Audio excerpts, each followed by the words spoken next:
প্রিয় সাংবাদিক বন্ধুগণ, আমরা মূলত এসেছিলাম আজকের গুলশান কার্যালয়ে দেশনেত্রী বেগম খালেদা জিয়ার জন্য যে শোক বই ওপেন করা হয়েছে সেখানে আমরা শোক প্রকাশ করার জন্য ইসলামী ছাত্র শিবিরের পক্ষ থেকে আমরা বিশ্বাস করি এই দেশে আধিপত্যবাদের বিরুদ্ধে, স্বৈরাচারের বিরুদ্ধে এবং বহুদলীয় গণতন্ত্রের প্রতিষ্ঠাতা গণতন্ত্রকে পুনরুদ্ধার করার আন্দোলনে যিনি নির্ভীক সাহসী ভূমিকা পালন করেছিলেন তিনি ছিলেন আমাদের দেশনেত্রী বেগম খালেদা জিয়া।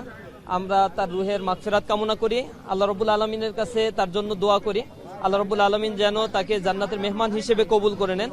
পাশাপাশি এখানে দেখা করেছি বিএনপির ভারপ্রাপ্ত চেয়ারম্যান জনাব তারেক রহমানের সাথে, তার সাথে বিভিন্ন বিষয়ে, দেশের সামগ্রিক বিষয়ে, ছাত্র রাজনীতির বিষয়গুলো নিয়ে আমরা আলোচনা করেছি।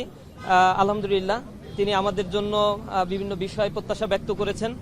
আমরা অত্যন্ত আনন্দিত, খুশি এবং দেশের স্বার্থে আমাদের বাংলাদেশের প্রশ্নে আমরা যেন সবসময় ঐক্যবদ্ধ হতে পারি, দেশের জন্য কাজ করতে পারি, সকল রাজনৈতিক দল মত নির্বিশেষে এই বাংলাদেশকে যেন আমরা ধারণ করতে পারি সেই আশাবাদী আমরা ব্যক্ত করেছি।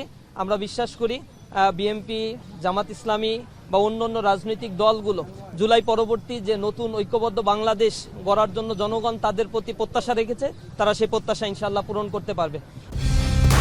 কালার এক্সপার্ট, জর্জ স্যাপ এবং মাইল্ড অন হ্যান্ডস টেকনোলজি সমৃদ্ধ অরিক্স ক্রিস্টাল ওয়াশ আপনার লন্ড্রি এক্সপার্ট।